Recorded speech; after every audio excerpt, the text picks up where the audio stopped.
Welcome everyone to our webinar today, Reconnecting Generations, Inspirational Ideas from Across Canada. I'm so pleased today to be joined by my colleagues from across Canada who are working on intergenerational programs. I'm working with my colleague from the Canadian Network for the Prevention of Elder Abuse, as well as the Eye to Eye in terms of hosting this webinar for you today. And we want to first begin with our land acknowledgement for the webinar today. We acknowledge that we gather on the traditional territory of a number of First Nations and acknowledge their stewardship of this land throughout the ages. We seek a new relationship with the original peoples of this land, one that is based in honor and deep respect.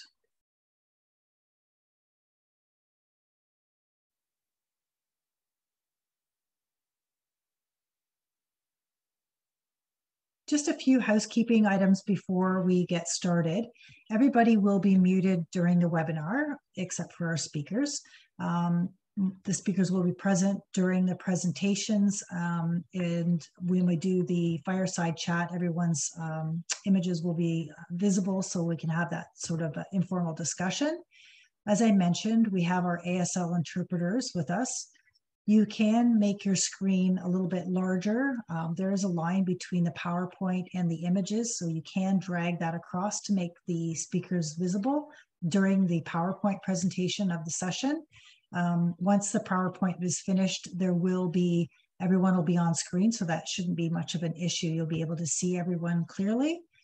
If you have any other issues in terms of format, there is a little grid at the top of your screen on the right-hand corner that you can change the speaker view however you would like to make that for yourself.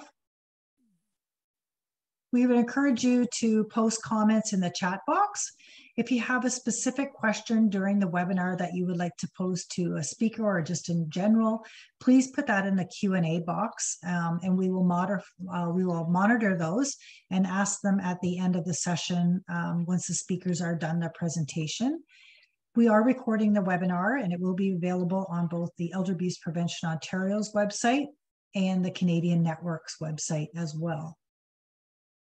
And at the end of this session today, we would appreciate your feedback. We have a survey that we just ask a few questions for you to give your feedback and suggestions for future webinars. So we would appreciate you taking a couple minutes and completing that for us. Just another mention about privacy and confidentiality. We do include this in all of our webinars. If you do have any personal circumstances or situations that you would like to address, we would encourage you to reach out to us after the webinar. We do respect your confidentiality and privacy. If there's something that you would like further assistance with, we would be more than happy to help you with that. So just if you have a situation you want some general comments, please post those. But if there's something that's more personal based, then we can help you offline because this is a public forum for people to that will be posted. So we do respect your privacy. Just want to give a little introduction about our organization if you haven't joined us prior webinars.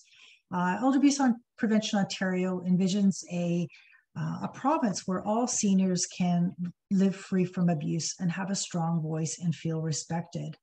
And we achieve this mission through raising awareness. We do a lot of education and outreach. We work in collaboration with many organizations, both regionally, provincially, and nationally, to assist seniors and also improve the coordination and response to elder abuse, and also advocate in terms of elder abuse prevention and the rights of older adults. We implement Ontario's strategy to combat elder abuse, and we've been doing so since 2003. So we do part of that strategy has three main pillars, which is public education and awareness. So we do a lot of campaigns to promote awareness, information sessions to seniors. As many of you know, June 1st is the beginning of Seniors Month, and June 15th is World Elder Abuse Awareness Day. So we will be us, as well as many of the organizations probably here today and across Canada, will be recognizing that important day through many initiatives through public education and awareness. We do training for frontline staff on recognizing and giving them the skills to respond and knowing how to assist an older adult, if a client, if they need further assistance. And as I mentioned, we work with our community partners to build relationships to promote awareness, doing research. We participate in many research projects to gain better knowledge around how we can better support older adults and address the issue. We have a website. I encourage you to have a look at that. We've revamped that website just in the past 6 months, so you can have a look there to find out different resources and tools that we have available that you can download free of charge. And also to keep tabs on other webinars that are happening. We do many during the months throughout the year on different topics and issues. I'd now like to ask my colleague Benedict Chaplin to introduce her organization with the Canadian Network for the Prevention of Elder Abuse. Thank you, Ryan. Before I introduce myself, just a quick heads up. Some people are asking for you to fix the pinning function so that they can pin the ASL translation. Right now they can't. So meanwhile, I will introduce myself. My name is Benedict Chaplin. I'm the Executive Director of an organization named CNPEA, the Canadian Network for the Prevention of Elder Abuse.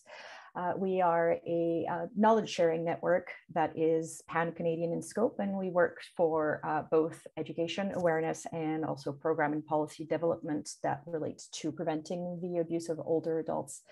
And in that capacity, we are very supportive of the concept of intergenerational initiatives and intergenerational relationships as a significant tool to help not only break social isolation, but also build bridges again between age groups, which in itself is helps build resilient, healthy communities and stave off elder abuse and ageism. So I am very pleased to be here today and to have this group of pan-Canadian experts present to talk about this topic, because I think it is very important, and really looking forward to hearing more about what each of you are doing in your corner of the country. Ryan, back to you. Thanks, Benedict. So as Benedict indicated, we are so excited to have this presentation today, just to sort of launch the beginnings of the International Day, which is on June 1st and a couple days away, just to give people some idea, awareness that this is actually happening. And there's so many initiatives that are going on and have been planned for many months to recognize this day. With our partners, as well as with students and youth across Canada. So the goal was started in 2010, and we do have a colleague who's going to give us a little bit more background on the Intergenerational Day. But first I wanted to introduce our speakers that we have that are joining us today. So we have a great panel of 6 different individuals who have joined us today to give their expertise in the area, many doing different programs and initiatives with youth of all different ages. So Betty Good, who's our moderator for today's session, is the school program coordinator and rural links with Link Ages in Alberta. And Betty is a 30-year educator and has experience with local and international careers that have prepared her to work both with seniors and youth. And she brings much passion in her building capacity with seniors and students and communities. And she loves the intergenerational relationships that she shares also with her 5 grandchildren. So we're so pleased that Betty is here to share her experiences. I know that they do great work at Link Ages and are well known across Canada in that program. We also are joined with Audrey Reynolds, who's the Community Engagement Coordinator at the Anglophone North School District in Bathurst, New Brunswick. And Audrey, for the past 17 years, has been a longtime employee with the school district. And she's has a passion to empower students with intergenerational activities. And she's a longtime member of the Bathurst Rotary Club, and is the committee chair and advocate for seniors in need. I know that Betty's involved in many different intergenerational projects across the province, so we look forward to her sharing her programs that she's been working with elementary school students and high school students as well. And we're pleased to have Jules Myer, who's a project manager for GrandPals, which is based in Ontario. And Jules brings 15 years of experience and a track record of success leading organizational visions while cultivating effective stakeholder relationships.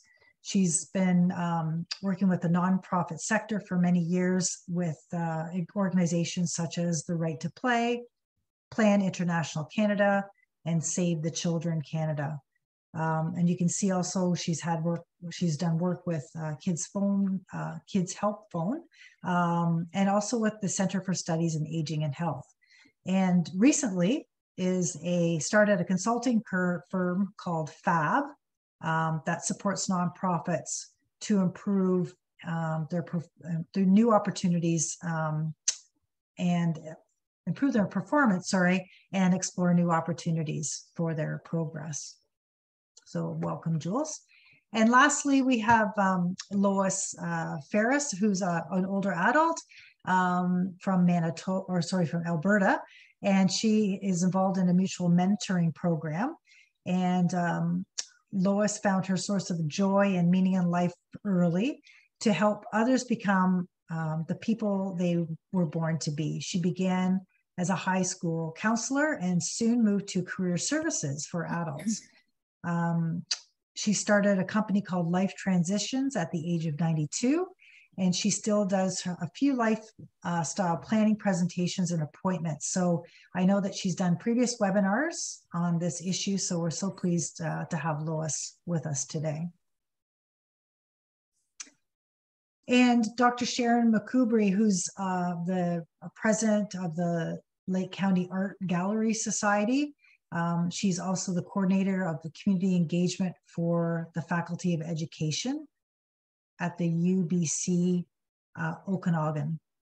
So Sharon is an art educator, and she obtained her Bachelor of Education and Master's degree at the University of Victoria and her doctoral degree at UBC in art.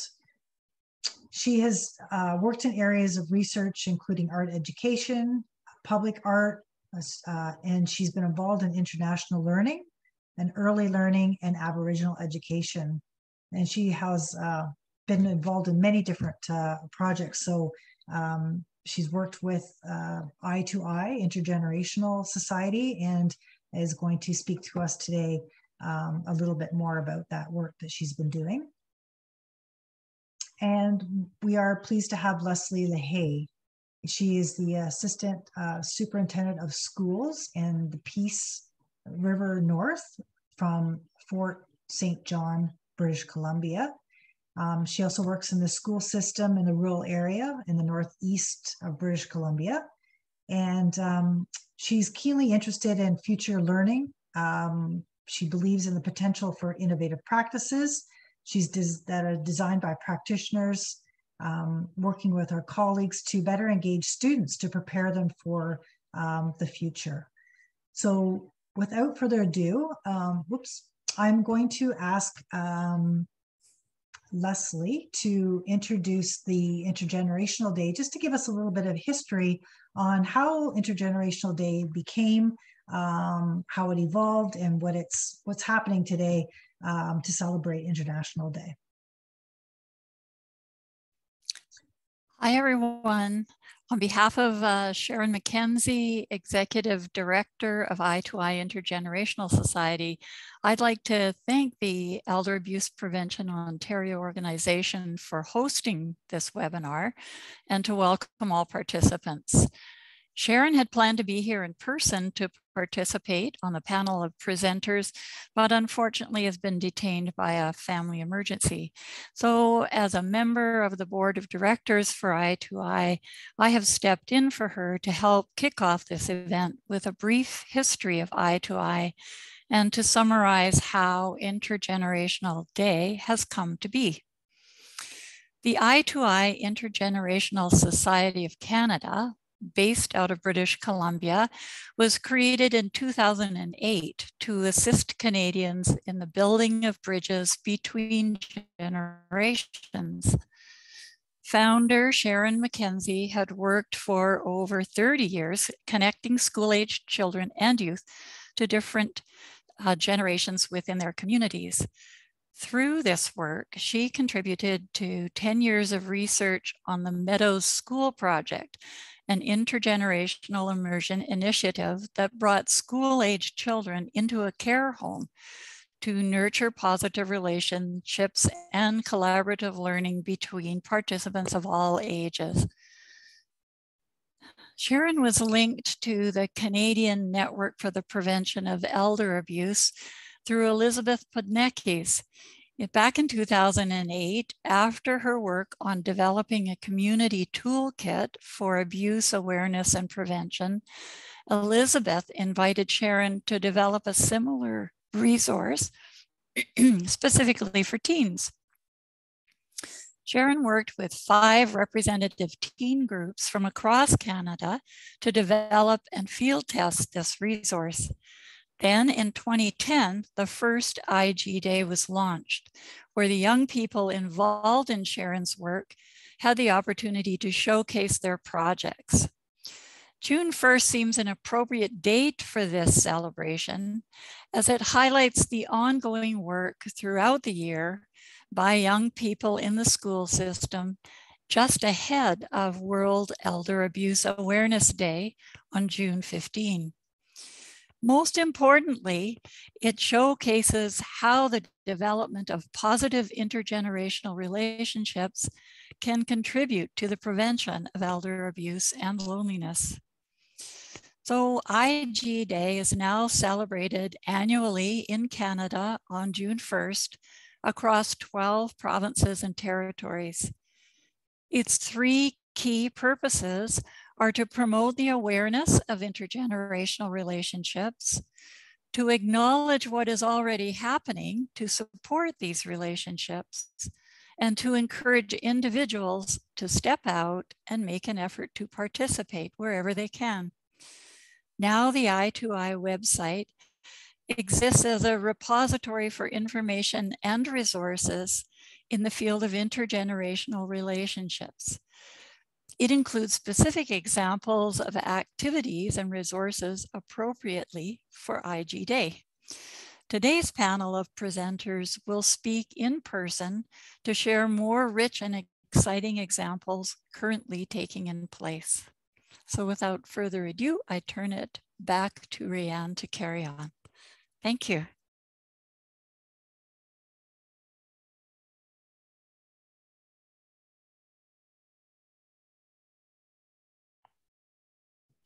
I think this is my cue. I'm not Rianne, I'm Betty. I'm from Calgary, Alberta. I'm with Linkages Society of Alberta.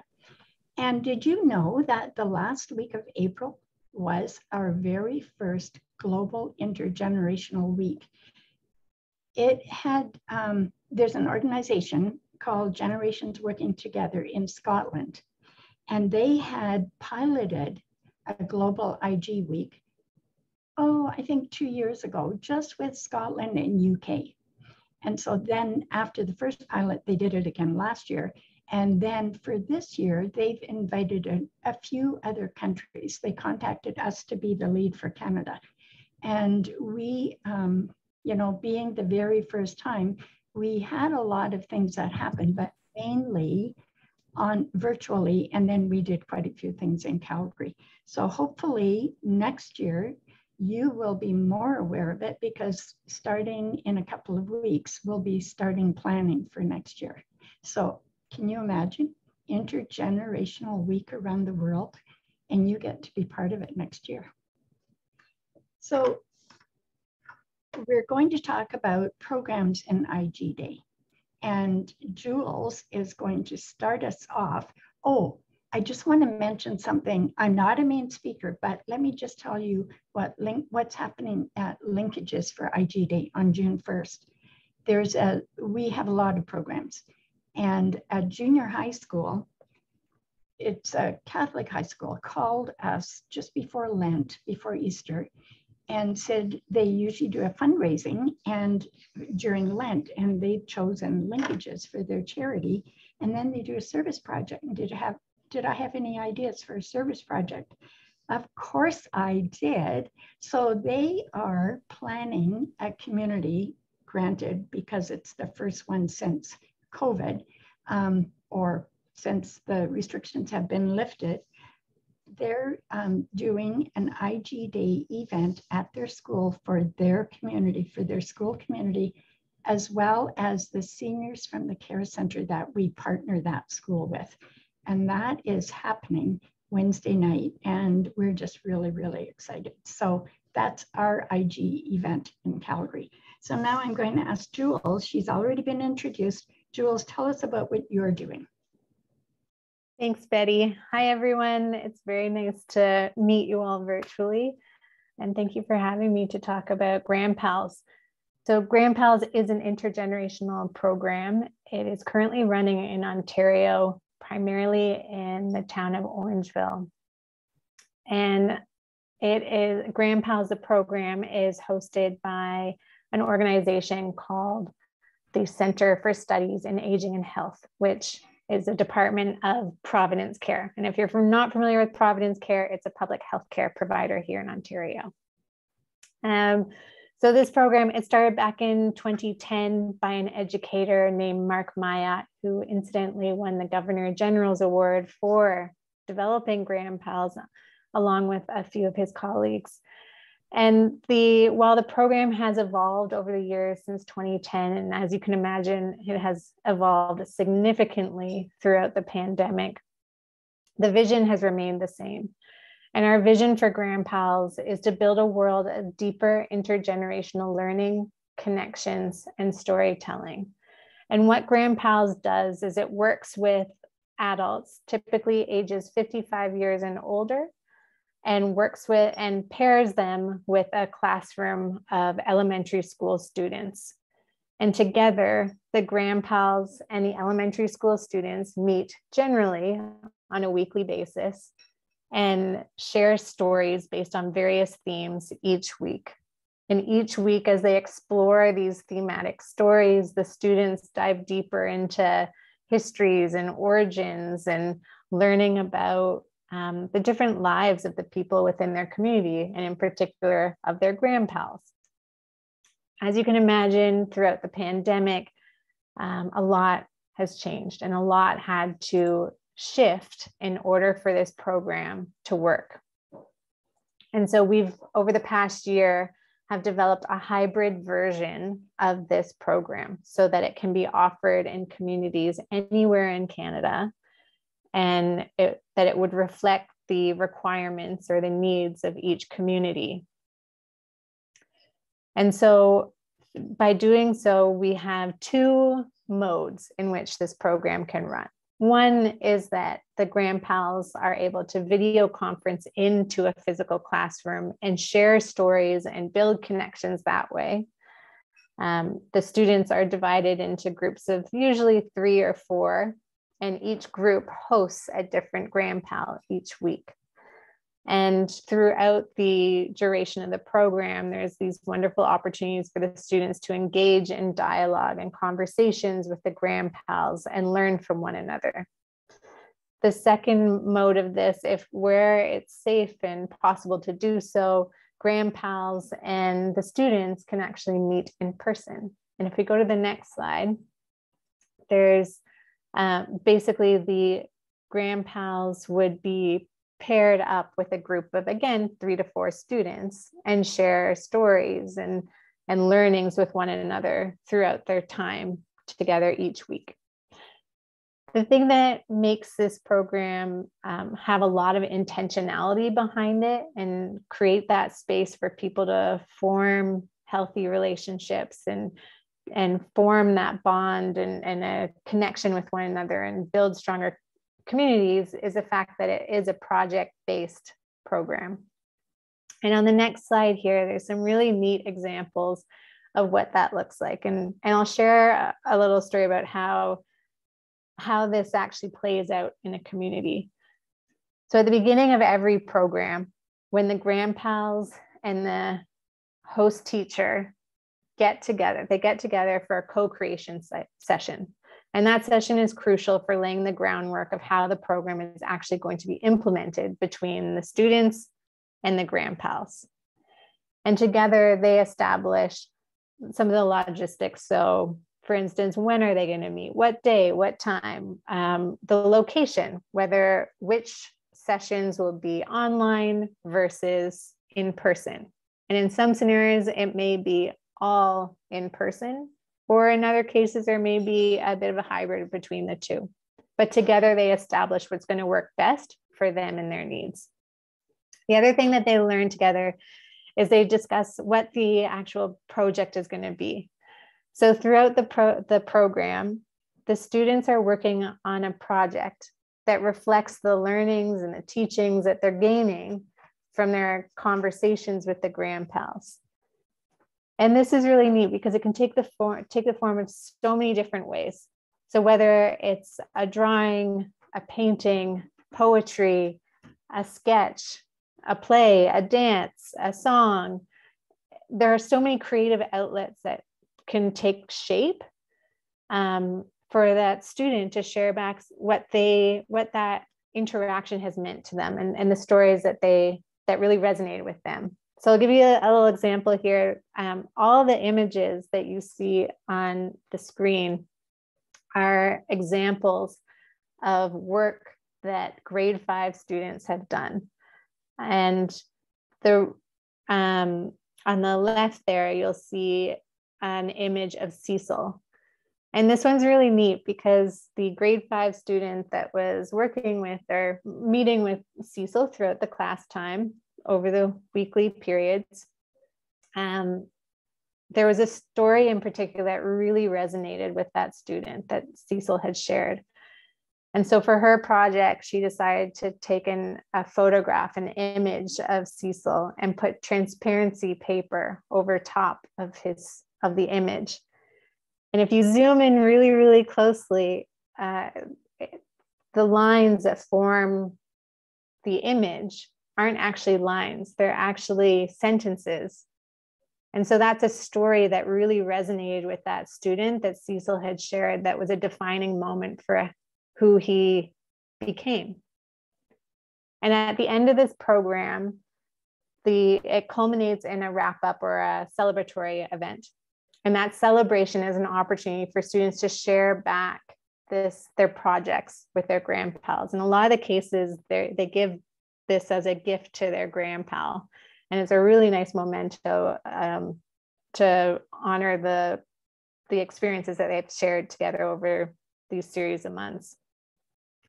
And it's also an opportunity at that celebration for the GrandPals to share back the experience that they had and their reflections that they have from meeting with the students week over week. So those are just a few examples. There's some really neat ones out there, though. I know that there's one happening tomorrow for the celebratory event, and it's actually happening at a conservation park. And the conservation park, because they wanted to, they really loved what was happening between the GrandPals and the students, that they're proposing to have a storytale trail. And so they're actually going to leverage those stories that the students are sharing, and that with the GrandPals' permission, obviously, share those stories and incorporate them into a nature trail. So as community members are walking through the nature trails, they can learn more about the people within their community. So there's some really neat ways of profiling and showcasing all the incredible people within the community. So if you go to the next slide, this is a very quick snapshot for folks who are interested in the logistics of how this actually comes to be in a community. basically we have 3 different actors that generally come together. It's the teachers, a community, like an age-friendly community center, or maybe it's a another community-based organization, and then adults who are 55 years and older who come together to implement the program. So they go through this process of the recruitment and matching. We ensure that safeguarding is at the core of what we do. So there is that vetting process to ensure that we have all the right folks at the table who can implement this program. We offer training so that both the teachers and the GrandPals are equipped and prepared to participate in a really safe and respectful way. And then, like I mentioned, there's that co-creation period where they establish what they want to achieve together and how they want it to work. And then that program runs and wraps up with that celebration. So if you go to the next slide there, very briefly there, as you can imagine, there are loads of benefits that come with this. One is that this program is adaptable and it's flexible, and it can meet is responsive to the community's requirements, which is really nice. Another one is that those connections between generations have this intentional space to build really authentic and meaningful connections amongst the generations. And then ultimately, we're aiming to diminish ageist attitudes, both of older generations and younger generations. And just to wrap up on the last slide there, this is a proposed timeline. So if folks are interested in adopting GrandPals and looking to implement in their communities, here's a rough timeline of when it could get up and running. And then, sorry, one last slide. Here are some ways that if you are interested in getting involved, there's different roles. You can become a GrandPal. You may know someone who wants to become a GrandPal, so you're welcome to share the program with them, host it in your community, or maybe you know a school who's interested in getting involved. That is all from me. So I will turn it back to Betty, and I'll include a link of my email in the form in case you want to get involved. Thanks for your time. Wow, thanks, Jules. That was fascinating. So our next speaker up is Audrey, and she's going to talk about her high school program. So Audrey, we're excited to hear from you. Thank you. Good afternoon, everybody from Bathurst, New Brunswick. So my name is Audrey Reynolds, and I'm the Community Engagement Coordinator for Anglophone North School District. I've been in this school district for 31 years and 17 years in my new role. So first and foremost, I'm extremely, I did have a PowerPoint, I don't know where it is today, but I'm extremely proud of this. So this is our logo that my graphic arts students, 3 of them, designed at Bathurst High School. And I see that it's been rolled out nationally. I know you've all seen it by now. And the meaning behind it was very well developed. And it's displayed on our digital signs within Bathurst, with our mayor and council, with a lot of our not-for-profits, and I've got 500 postcards going out mostly this week and mostly June 1st, obviously, with our students as we go into the community celebrating. So some of the projects that we'll be having in our schools are obviously picnics with our seniors, along with many cards and visits to independent living facilities, as well as level 2 and 3 care facilities. Our Rotary Interact students will be delivering sunshine bags with me. I am the chair for that. So that'll be happening June 1st at noon. We're going by foot. And we've chosen our items very carefully. That's supported through our Spirit of Christmas committee. And I'm also very proud to say that the Interact students also did a global initiative for grandmothers of Lesotho, Africa. So I'm always very in awe that we do support grandmothers of Lesotho, Africa. So we made 80 dozen cookies on a Saturday. I have a lot of great respect for our Caltech teacher who has to stand on her feet all day. I have a greater respect for her and all the good work she does. And what else have we been doing? We have almost completed a 10 by 10 gazebo for our Veterans Villa that will house our veterans wheelchair accessible with our carpentry class at no cost to the veterans. and will be inclusive to the adjoining 105 seniors living independently next to them. And we're revamping our garden with our Superior Middle School students. Our intellectually disabled students at Bathurst High School will be making and delivering stained glass candle holders, I should say, with our buddy group to our seniors adjacent our high school. And our students at our Positive Learning Center, and that's probably very touching for me because they don't work in a traditional setting in high school, they're unable to be in school, but rather than us always reaching out to ask, what can we do to help you? It's what can they do to help the community? And we're noticing that they're growing in leaps and bounds, wanting to give back, which is really great. So their artwork will be framed, and we'll be delivering that to a care home within the community. Some of our most rural schools, and we have rural schools up here. I think we have snowbanks as well too. So we're still struggling with our snow up here. There'll be boarding buses, and they'll be singing and making sunshine bags and baking and delivering to our seniors in the community June 1st. And we're also I'm partnered with Eat Fresh Chaleur. It's the best thing that's ever happened in my year with them. During the pandemic, there was a need, and we saw, unfortunately, there's a lot of food insecurity in our region. And we were able to pack with our students and deliver to the doors of 180 plus seniors fresh produce. And that would involve fruit and vegetables. And we all know the cost of what that has, what's happened with that during the pandemic. And in my years as the engagement coordinator, we have welcomed seniors to our classrooms to share in our experiences. Recently, we engaged in a 97-year young senior from the Netherlands, and she's a war bride, and we are going to be implementing her story about her parents that harbored Jewish people during World War II, and all survived in a false wall in their bathroom. So that's being rolled out into our curriculum next year in our history class. No greater than to learn from the horse's mouth as opposed to a book. And we're gearing up with Project Prom. That happens regularly every year, where we share in our gowns and our suits with our BHS students to celebrate it at a senior's residence. We shoveled walkways. We've made meals consisting of chicken bouillon and homemade soup. We delivered with our Caltech class. And finally, I have to say, we're in our 17th year. This is my passion with the spirit of Christmas. It's something that we've adopted. And we go into the homes of 380 plus this year seniors, most struggling financially or through isolation, widows, widowers. And that would probably be about a $60,000 project. We were very happy to receive a $25,000 Horizon grant, compliments of the retired teachers who believes in our project fully.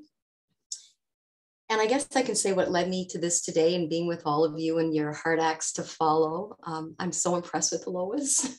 I can't wait to hear what she has to say. Is that Sharon called me on a Friday night and she talked to me about the Healthy Seniors Pilot Project in New Brunswick. And our province has one of the oldest seniors in our country. This is a $75 million 3-year agreement with the government of New Brunswick, the Department of Health and Social Development. And it's my hope that they recognize the impact of that our students play on the healthy aging seniors in my province. The IG plan is simply to break down the barriers of isolation and loneliness. And I'm sure, and I can guarantee that what we're doing does help and does guide us in that way. And we believe that bringing children and older adults together can improve their health in such a meaningful way. I love what I do. I have a huge passion to engage students and seniors in our community with the knowledge that is shared in so many imaginative ways, and we are very imaginative. We really have created the buzzword intergenerational, and last week I can honestly say that when I saw what the superintendent rolled out with the logo that the students presented, he did use the buzzword intergenerational. I said, yes, I've got you. I got you by a hook. So it's lifelong learning. Isn't that what it's all about? And isn't that what we're all here for today? Thank you.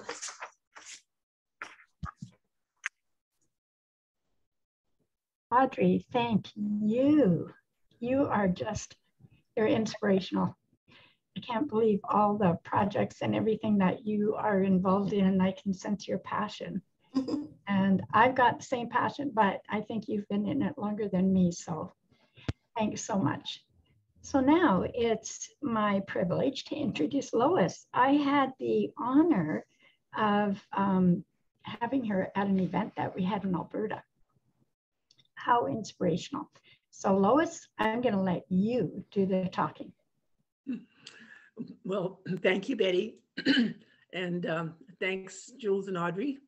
I'll just make an observation that me at age 92 is, I guess, the sole representative of my generation, as far as I'm aware so far, although the audience of 100, I hope, will include other people of my generation, or maybe that's something that'll happen in the future. Because when I contemplate the number of us living past 65 and living for another 30 years, I just wonder what we would all be able to contribute to the country and community if stereotypes changed and we were allowed to contribute instead of playing golf and bridge. So that's my challenge really in the mutual mentoring, that somehow we'll have the participation of 4 generations in the world going forward, and it will make a tremendous difference. But now back to my notes, or I won't get into the 10 minutes here. But thank you very much for this opportunity. I guess at 92, you're just glad to be anywhere, but I'm glad to be with all of you who are wanting to make sure that we do have the opportunity to use our skills and talents in any way possible. We don't have enough role models at the moment. So we've heard about 2 school projects that would require quite a bit of planning and quite a bit of time to implement. And here's one that's for everyone and for all ages. And you could have your very own mutual mentoring group happening by this evening. It's something you could do immediate. It's immediate and it's doable. So I want, even though I want you to hear what I say, I want you to pay more attention to what you're thinking during the next 10 minutes, because that could make an important difference to you in terms of having more enjoyment in your future. And it could make a great difference to the community in terms of what you choose to do with your time and your talent. So the 2 things that I'd like to say as a preamble to the topic of mutual mentoring are, you know, this is such a timely topic because of the large number of baby boomers who are going to be around for the next 20 years. So think of the potential of the next 20 years if we just change things a bit. And the second thing is the longevity of that group of baby boomers, the fact that we have 20 or 30 years of more skill and talent to be used. So that's the reason why I think this is so valuable. And they're the most underutilized resource. And we would be a lot happier and healthier if we were fully engaged. So I would like to sort of suggest future projects on that engagement. But I've thought of one thing for sure that would make good use of our time. You know, the last 2 years of COVID we've all experienced 2 years of extreme trauma, really. The whole world as we knew it is gone, and the world is different, and we don't know how it's going to be. And to deal with that trauma, we don't have enough one-on-one counseling. So I think that's where mutual mentoring comes in. Everybody can be in a group where they have the support like a nuclear family. We don't live in nuclear families in small neighborhoods in Alberta or anywhere else in Canada anymore, but we can create that community for ourselves, a creative community that gives us support. So I think that's how we could deal with a whole generation of traumatized people. And we can't leave it just to the professionals. So there's one, but I think it would deserve a focus of attention to find all the ways that the knowledge and skill could be harvested for the benefit of everybody.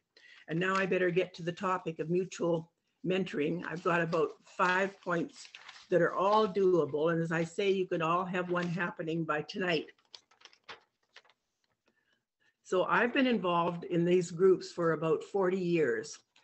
In the 80s in Calgary, four of us got together and said, let's be a group and just support each other in our life goals. And we got together and we only had 3 meetings, and pretty soon 2 of them had quit full-time secure jobs and gone on a sabbatical for a year. And the other third one had registered at McGill University, and I'm the only one left working in Calgary. So that was the first group. And then since then, I've been involved in many, many, many groups who've come and gone. It's not that they're meant to be dynamic. They're not meant to be something that goes on and forever and goes nowhere. They're meant to be something that exists for a purpose and doesn't exist if it's not accomplishing that purpose. You start them and stop them very easily. So I've been a part of many of them over the last 40 years. And the one that I'm a part of now actually includes 3 generations and and we had a visitor from a 13-year-old daughter. So we actually, in our last meeting, represented 4 generations in that group. There was her 13-year-old daughter, and then there was a 27-year-old, a 32-year-old, 2 60-ish, and me at 92. So that's the current group. And you just get together 2 or more people. That's why I say everyone can have one by tonight, because that's all it takes. And then you can add people and keep them open and dynamic. So, and the reason that that the generations is so important is not the age thing, but it's the diversity thing. You want a lot of diversity in the group because you all have your friends and they all, support you in whatever you're doing. That's one thing, but they all maybe have a similar culture and background. So what we want is diversity. Oh, and in our group now comes from Cochrane and Calgary and Edmonton. 2 of them I haven't even met face to face yet. And so with the way the world works now with Zoom, you can have a group that's global. You don't have to ever meet face to face, and you can be that supportive. And I loved, I think it was Audrey's word, co-creation. Any 2 people that meet can kind of create whatever it is that works for them in terms of their goals and objectives, purpose and objectives.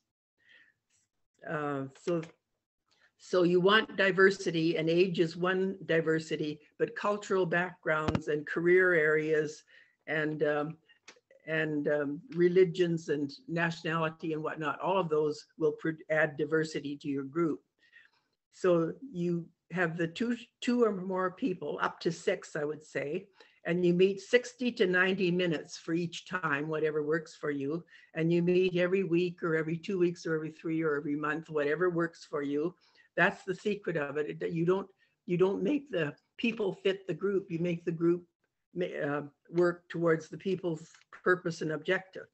And we use the circle model of shared leadership. So take turns hosting the meeting.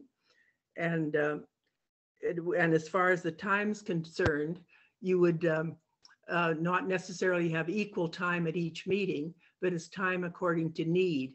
And I did, because of the time constraints, I didn't invite any of my co-mentees on, but one of them did send a note, which I now won't have time to read either. But it exists for the purpose of any kind of support, because she was supported through a surgery, or it can be supported through achieving a purpose. So it's anything that's going to move that person's life into a more fulfilling forward motion. And so that's how each group develops.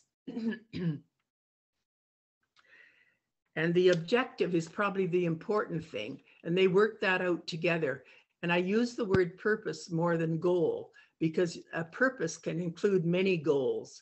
For instance, when I think I met Stephen Covey's ideas in the 80s, and I formed a mission statement called, I'm going to be involved in people's growth and development, mine and other people's for the rest of my life.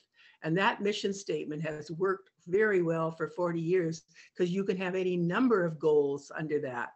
And my current goal at age 92 is end ageism. And it wasn't mentioned in my introduction, but I actually think it's quite relevant to this topic, that it's ageism that keeps us into a kind of a traditional role of growing old and keeps us from using that 30 years in a way that we might choose to if we knew that anything was possible. We didn't have to go by tradition.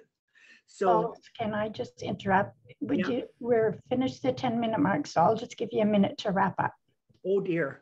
Okay, well, I always have a conclusion so I can jump to the end. So it was to work around the purpose carefully so that you articulate it, what works for that particular group, and then to review it every 3 months, because you can end a group, people can leave, new people can come, whatever. And just know that you can begin today and then modify it every day into the future so that it always will meet your needs and make your lives more fulfilling in some way. And now for the conclusion that I always have ready in case this happens, because I knew it was going to be hard to make 15 minutes into 10. But it's just what I've said. A group that will make you better at what you're doing and better at who you are, and will benefit you and other people. And you know, so often we, as a senior, people are doing things for us. And I want to say that what's more important is allowing us to do for others. That we love things done for us, don't stop, but we'd also love to use our skills and talents in ways that we want to use them when we want to use them. So that's a plea for a change of kind of attitude towards seniors. And I want to have all my contact information in the chat or wherever, because I think this is something that you just may want a word of encouragement along the way. And I would be so glad to support you in any way I can to create the kind of life you want for yourself in the future. So I think that's sort of a summary. Oh, and I had a few examples. You can join groups that are already going, like Solo Sagers or the Wisdom Circles, or I heard of a group in Zimbabwe where you can have time on the bench with grandmother. So people who need time to process the trauma, and I gather that's the main cure, is the time to process and integrate the trauma so that you're free to feel again.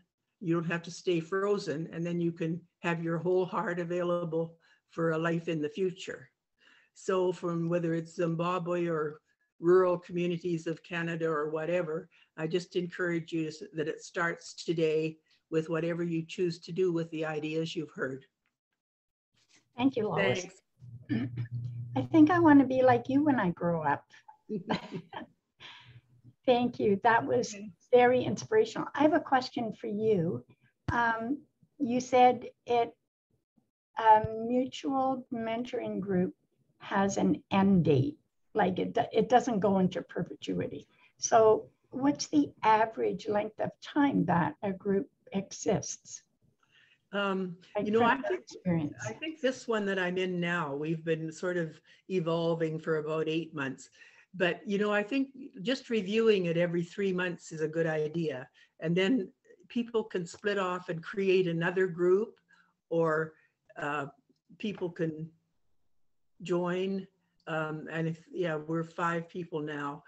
So I don't think you decide on an end, but it's when it's no longer functional. And of course, when everybody has goals that take them to England or McGill University or something, they're gone. Of course, that won't matter anymore, but it mattered 40 years ago. We sort of disbanded the group when everybody left Calgary. So I think just make sure that it's functioning, because sometimes we get into an organization and the organization keeps going and forgets its purpose. I think that's a good point. And I love that it's mutual mentoring, because we can learn from whatever generation we're with, right? Oh, so much so. We need that. We need all the different perspectives on every situation, because if we all look at it through the same angle, we'll all see the same limited view of a solution. Thanks, Lois. Lois, I think you better read the chat box, because a lot of people are commenting and about what you're saying. So over to Jules, I have a question for you. Can you just talk a little bit about the benefits for both the kids and the older adults, the seniors that are involved in GrandPals? Sure. So we're seeing a multitude of benefits for the young people, for the students who are involved, and also the GrandPals. And in particular for the GrandPals, what we've seen is that there's a sense of community that's been strengthened. So both amongst their peers and then through different generations as well.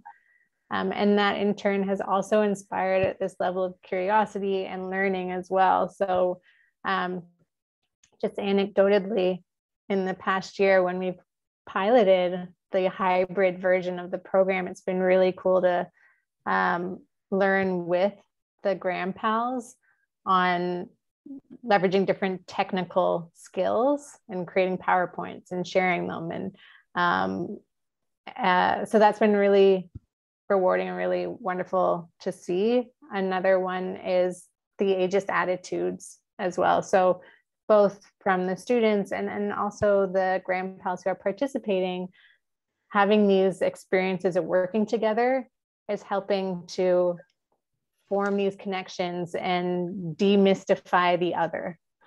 And that's been really beautiful to see and be a part of as well. For the students, there's definitely that element of curiosity and learning and that demystification again, and that sense of purpose and the sense of being. And then just lastly, it's that sense of being able to give back. So just leaning off of what Lois had shared around, there's so many incredibly talented individuals who are over the age of 55 or like in their 60s, 70s, 80s, 90s. And so that's been really cool to see that there's these opportunities where GrandPals are able to share all their talents with the community. And that's been one of the biggest benefits.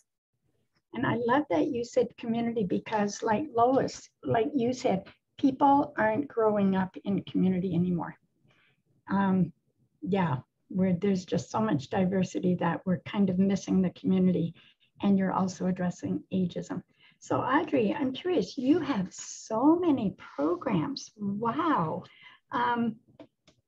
What's your most popular one? I know you mentioned Spirit of Christmas, where you serve 380 plus seniors. But besides that, where you get the youth and the seniors together, what's the most popular one?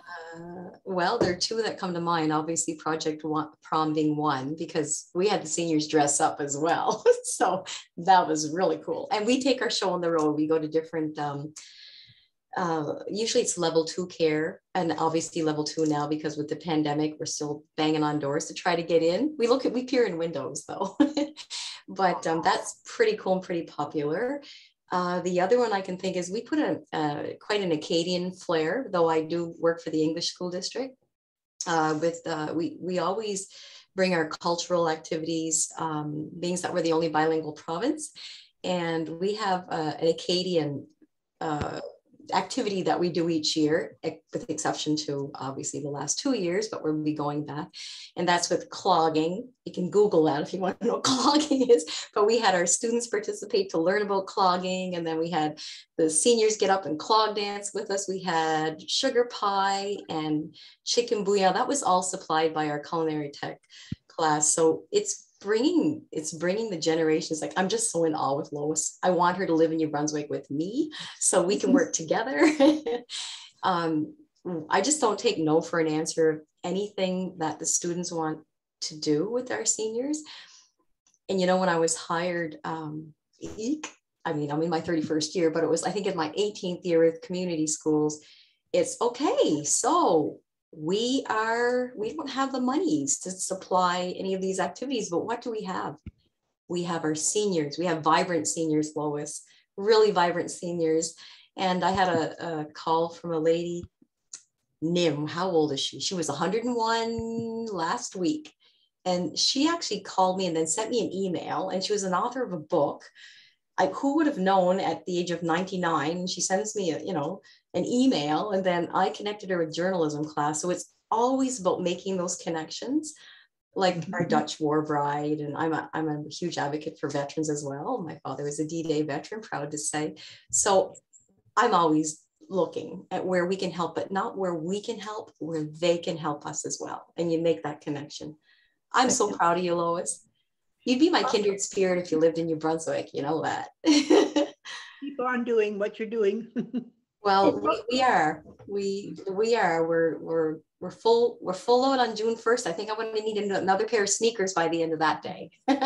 Wow. Hey, Lois, when you retire, you can move in with Audrey. So I think our time is almost up, but I just want to have give each of you three one last opportunity, one sentence about what does this do for you personally to work in this environment? Why do you do it? Jules, let's start with you.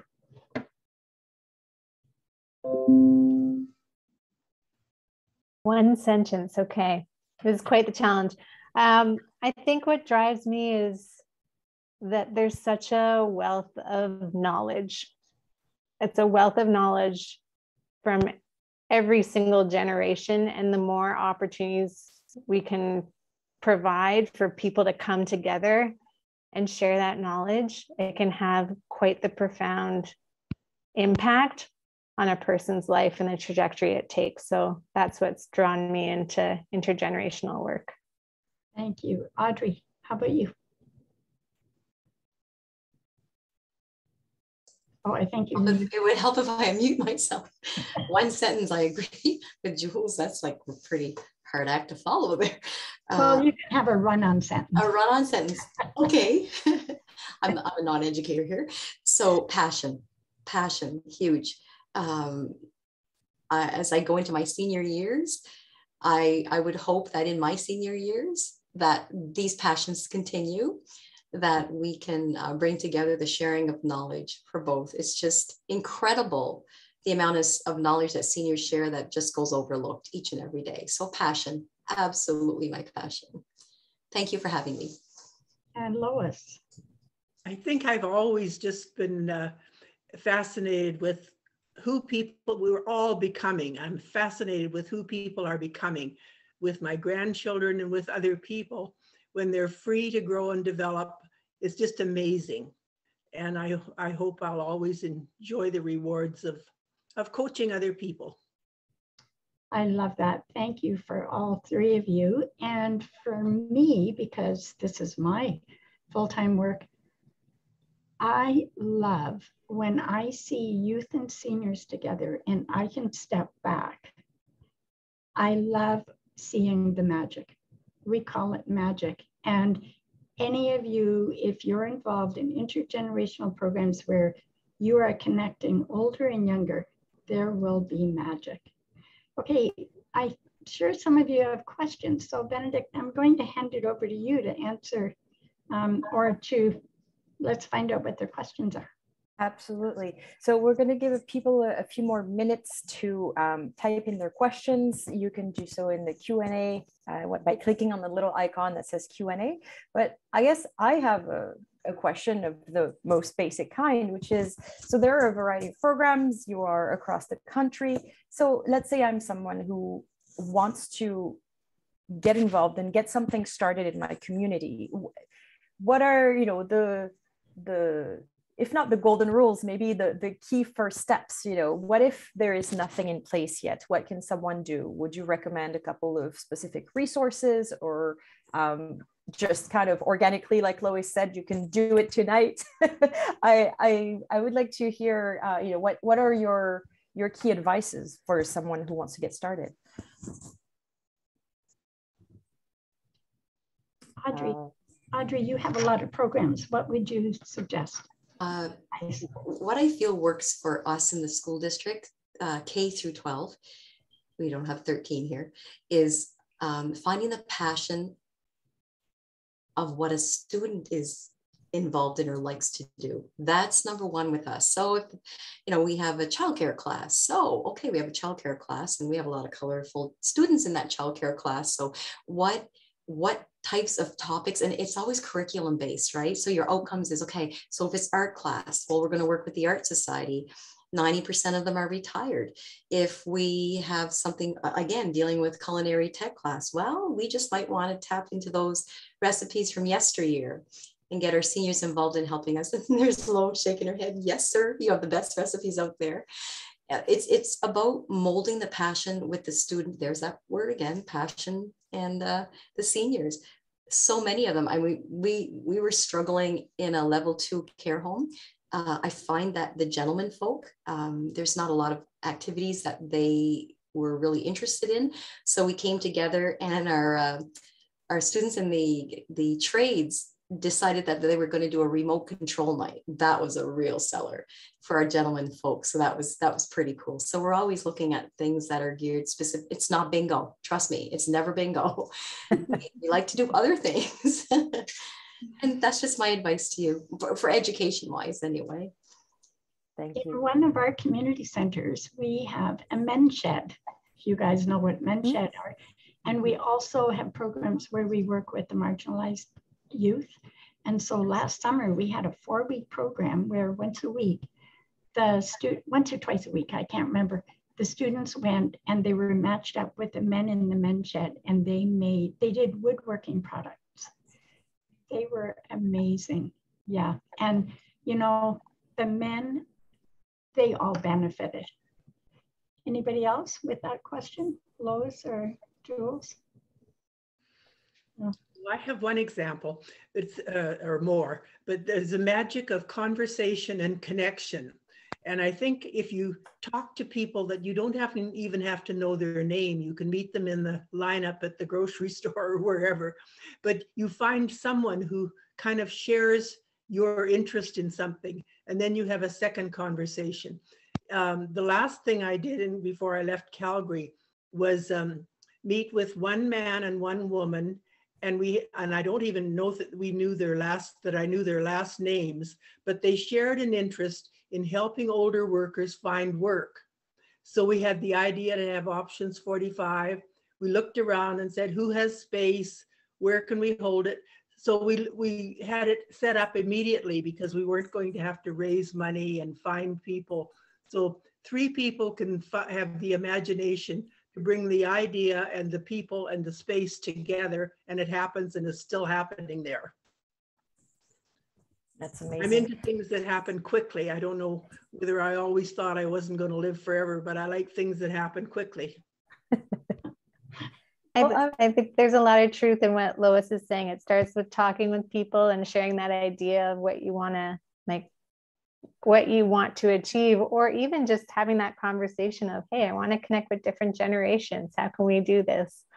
And it starts there, and finding that common passion and seeing how it grows together. Yeah, I find it very fascinating. I really liked it, Lois, when you talked about your personal goal to end ageism, because that's a pretty tall order, and it's also very big on the list for CNPEA, for Elder Abuse Prevention Ontario. And when you talked about having 4 generations represented in the group that you were involved with, I thought that's even more interesting, because I often hear about intergenerational projects that involve very young children or teenagers, but it always seems to me like maybe there's a bit of a gap when it comes to the in-between ages. And how do you overcome that? Because I think one thing we've noticed from COVID is it really broke the communication line, and it broke a lot of things, but it also made ageism flare. Like, we heard some pretty terrible things being kind of swung back and forth at different generations. How do you bridge that again? How do you fix that and get every age group involved? Well, it wasn't intentional because I didn't realize it until I saw Betty's little suggestion. Do you know an intergenerational problem or an intergenerational project? Because we didn't set out to be intergenerational. We set out to be a diversified group that would be maximum help in supporting and other people in growth and development. So you just talk to anybody of any age. But because I like people of all ages, I guess I happen to talk to those people. And almost everyone you talk to says, how can I belong? So then we invite them as a guest, and then they can go off and form their own. And I'm sorry we don't have any men in the group. A couple of them have expressed an interest and visited, and then I hope have gone off and created their own. I'm not sure. But even that diversity would be a help.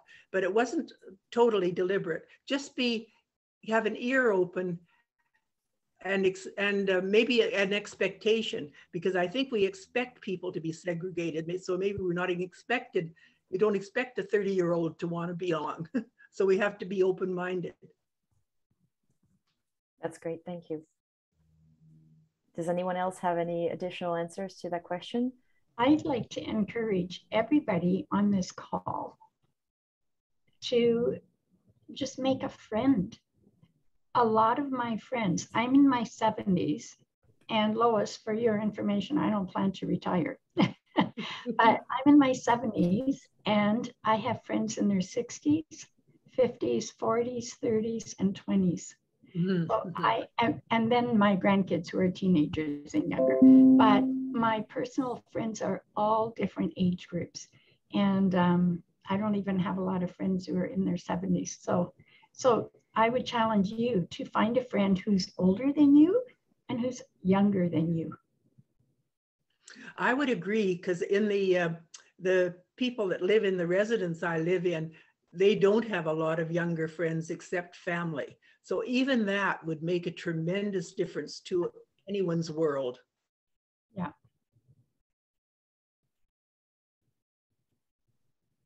And I see there are some suggestions in the chat about other ideas, such as walking groups, since everybody is out and trying to do outside things, and as well as a walking book club where you can chat about books while you hoof it around.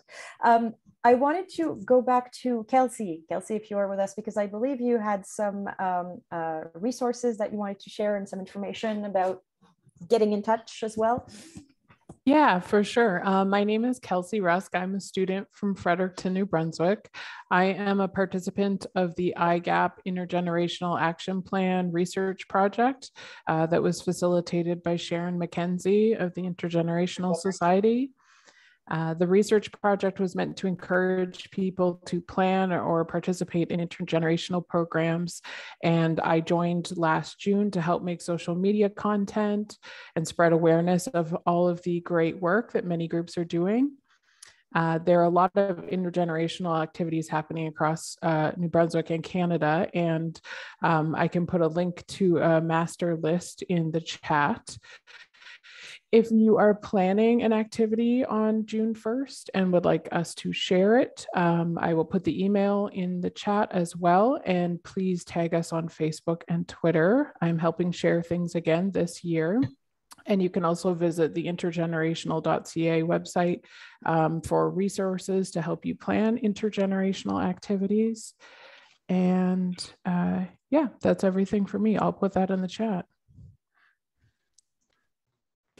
Thank you very much, Kelsey. Sharon, I think we also wanted to have you speak a little bit about proclamations, because that's something that people can do.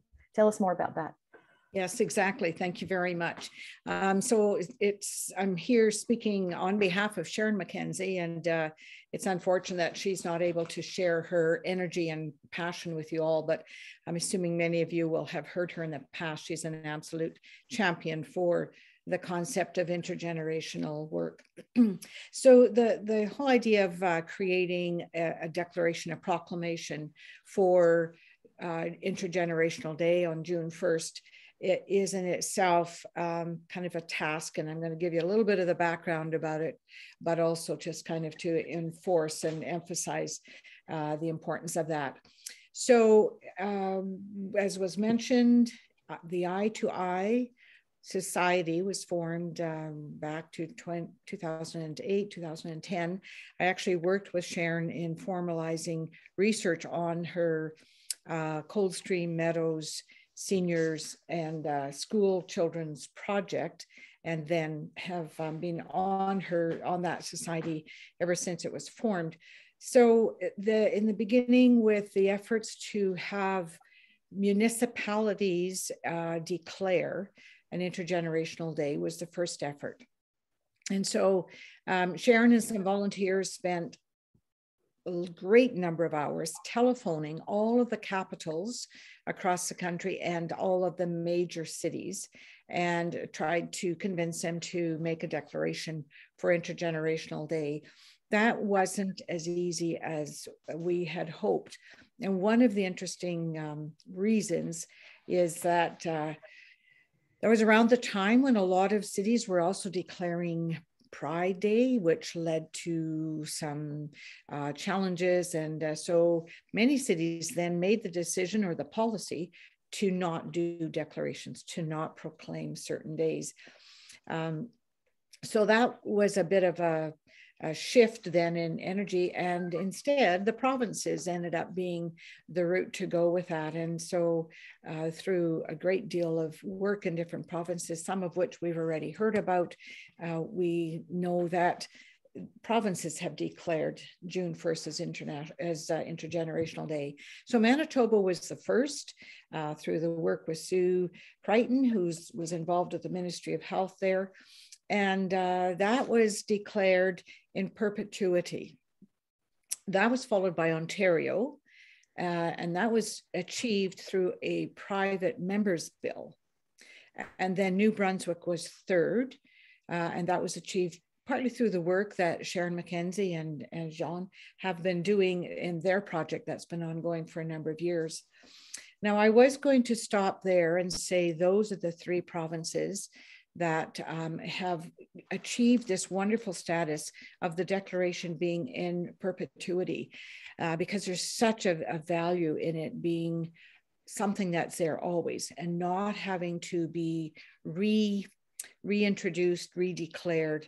And so, however, just as of this morning, I was notified that Alberta has become the fourth province to declare International Day in perpetuity. And of course, that work has been ongoing. I was going to say that it's in progress and hopefully going to be achieved soon, being done by the work by Link Ages. So that's terrific. There are 4 provinces who have that status. Now, other provinces, British Columbia, Saskatchewan, Prince Edward Island, and Nova Scotia, do declare this as a day. It's just that it needs to be contacted and ensure that it's finalized on an annual basis so that it can always be declared. Nunavut does not have a declaration, but they do make a statement in their house every year in their language, and so that happens. Northwest Territories also has no declaration, but the city of Yellowknife has declared. So in all parts of Canada, there has been great progress in the provinces and territories creating that important proclamation. Now, more and more cities are going in that direction. And I think it's just kind of watching it happen elsewhere and moving along. And so I think the hope is that we can help that grow. The more cities that also have that proclamation in place, the greater the opportunity for some of the local community groups, libraries, and most certainly the schools to get involved, because when the city has that declaration, it provides a connection for their work to happen as well. So just to be able to emphasize the importance of a declaration, it is a very good way to get the word out.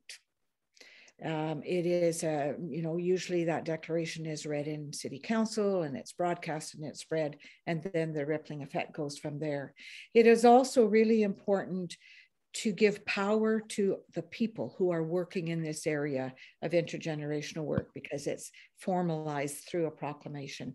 It gives leverage to all of the effort of all of us that are working in this area. So to kind of reach, to either bounce off an existing proclamation or to somehow help your area ensure that it has a proclamation are both really important and worthwhile efforts in this.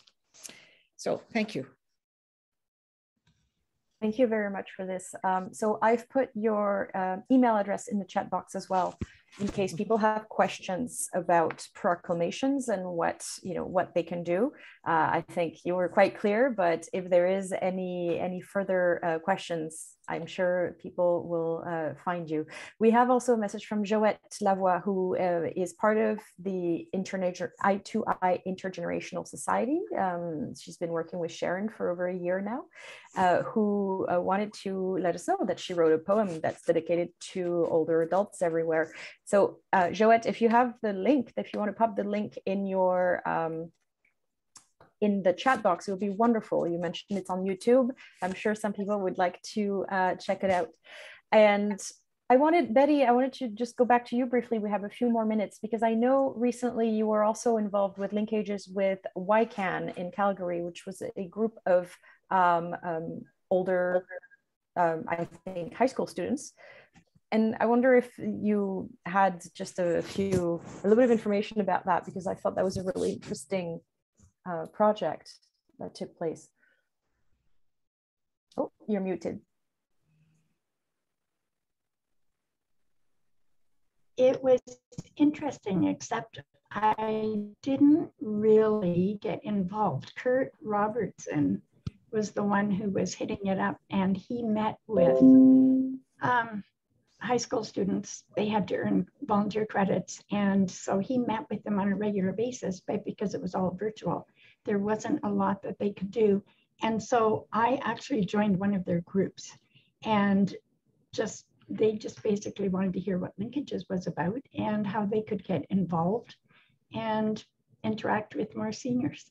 So I'm sorry, I can't give you more information. That's all right. I was under the impression that you had connected with them, but it stayed with me, because I remember thinking how amazing it was that it was a group of youth through a group called YCAN at the YMCA, considering several social issues that they wanted to get involved with, and doing research to kind of learn about it, and then choosing they chose ageism and intergenerational connections as the topic of interest for them for this year, for that particular group, and then pursuing contact with linkages, and I believe with a center called the Kirby Center, to connect with older people there and develop a conversation about this. And I thought that was it was wonderful to hear that the initiative was coming from the youth, and that they identified, even at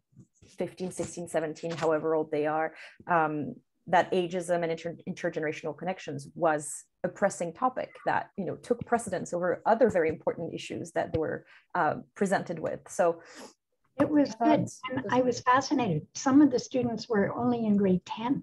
Oh, wow. They worked with this. We have a senior center called Kirby Senior Center. And then I think when I joined their Zoom call the one evening, they just basically interviewed me and found out what we do, in our programs. Yeah, but it was good.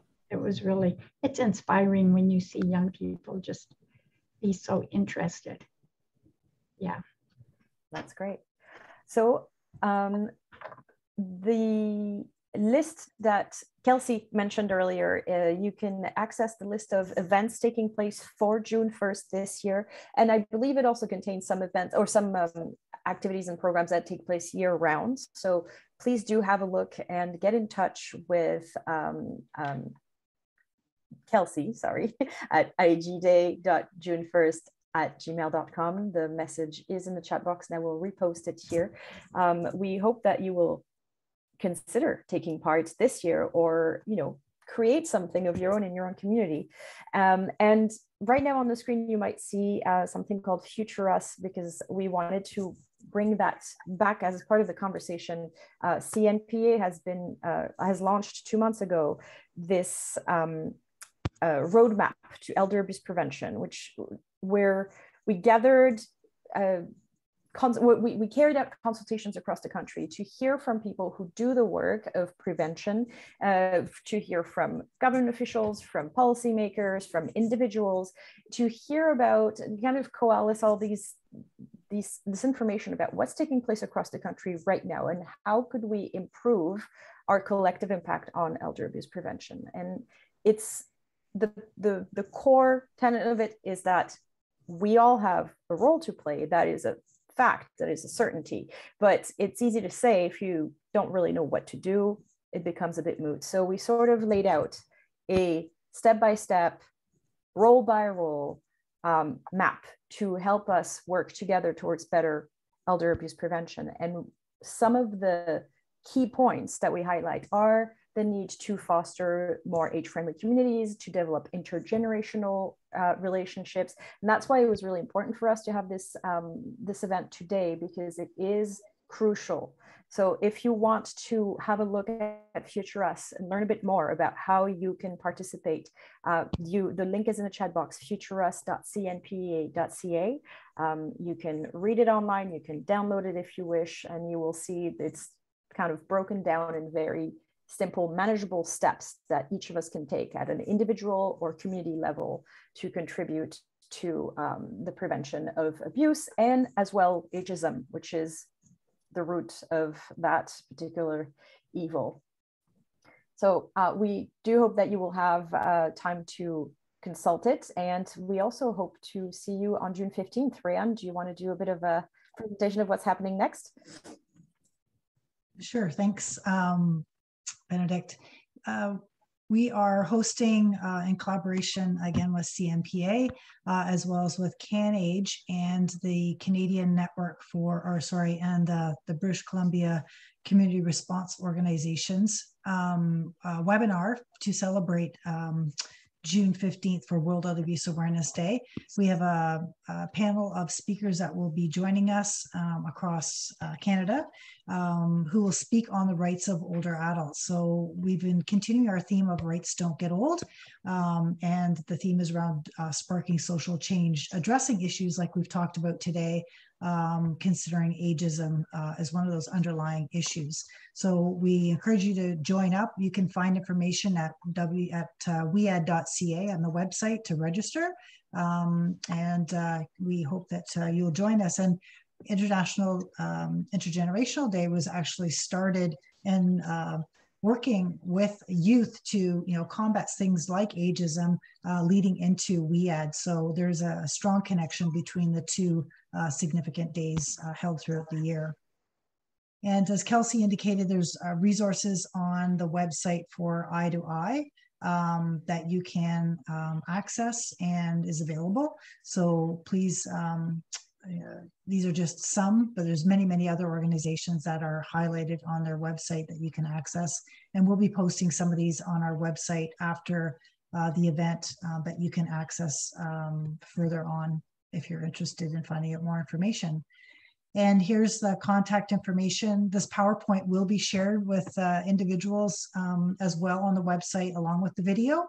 So if you didn't get in the contacts in the chat, this will be posted as well for people to connect with you to get more information about their programs. And there's contact information to both Benedict and myself if you want more information about any of their future webinars or questions, comments, please reach out to us on social media as well. We always, doing education and outreach on a regular basis. And just as I mentioned before, we do like to hear your feedback in terms of evaluation. So after the webinar is done, you'll see a pop-up. If you would like to take a couple of minutes to do that evaluation, we greatly appreciate it.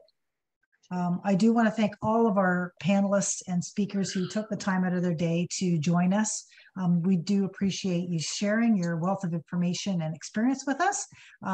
It has been so rewarding and learning to see the passion and care that each and every one of you have, and continue to grow in that learning. And I think we need to get more people involved and I get inspired from listening to every one of you, and how we can get, I'm sort of reaching out to my own group and thinking, who else can we get involved in working in the intergenerational work? So I thank you all. I'm not sure if Benedict, if you have any final words, or Betty, before we end the session today.